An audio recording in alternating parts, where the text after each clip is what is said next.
Welcome to Tilecast. Tilecast is about putting together the tiles of the biblical mosaic of Jesus' mission. We want to explore the themes relevant to all of Jesus' teaching.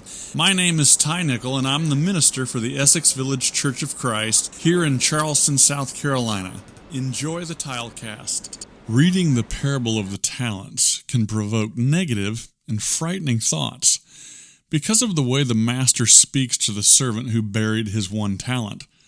Let's read the parable from the English Standard Version first. For it will be like a man going on a journey, who called his servants and entrusted them to his property. To one he gave 5 talents, to another 2, to another 1, to each according to his ability. Then he went away. He who had received the 5 talents went at once and traded with them, and he made 5 talents more. So also he who had the 2 talents made 2 talents more. But he who had received the 1 talent went and dug in the ground and hid his master's money. Now after a long time the master of those servants came and settled accounts with them. And he who had received the 5 talents came forward, bringing 5 talents more, saying, Master, you delivered to me 5 talents. Here, I have made 5 talents more. His master said to him, Well done, good and faithful servant. You have been faithful over a little. I will set you over much. Enter into the joy of your master. And he also, who had the 2 talents, came forward, saying, Master, you delivered to me 2 talents. Here, I have made 2 talents more. His master said to him, Well done, good and faithful servant. You have been faithful over a little. I will set you over much. Enter into the joy of your master. He also, who had received the 1 talent, came forward, saying, Master, I knew you to be a hard man, reaping where you did not sow, and gathering where you scattered no seed.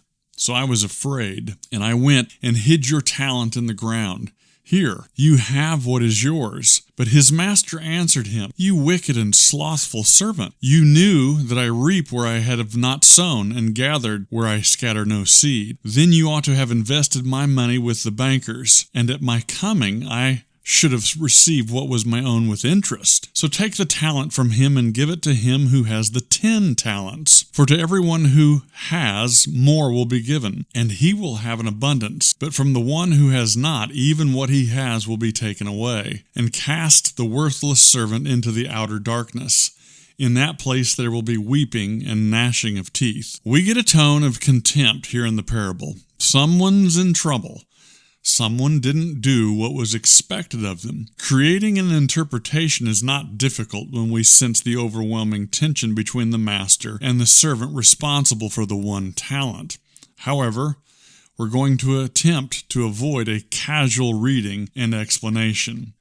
In this Tilecast, we'll try to resolve at least one of the most common problems with the parable of the talents, and that is the meaning of a talent from Jesus' era. In the first century, a talent was not understood as an individual skill, gift, or natural aptitude. Instead, it was strictly recognized as a unit of weight used to measure large sums of precious metal, usually silver or gold. So to someone in the first century in Roman-occupied Judea, hearing the word talent would have immediately triggered thoughts of sovereign state wealth, national tributes, or imperial treasures rather than ordinary everyday currency. To understand the sheer scale of a talent, it must be measured against the standard daily wage of the first century Roman world, the denarius, or the Greek drachma. 1 denarius equaled the standard daily wage for a common laborer,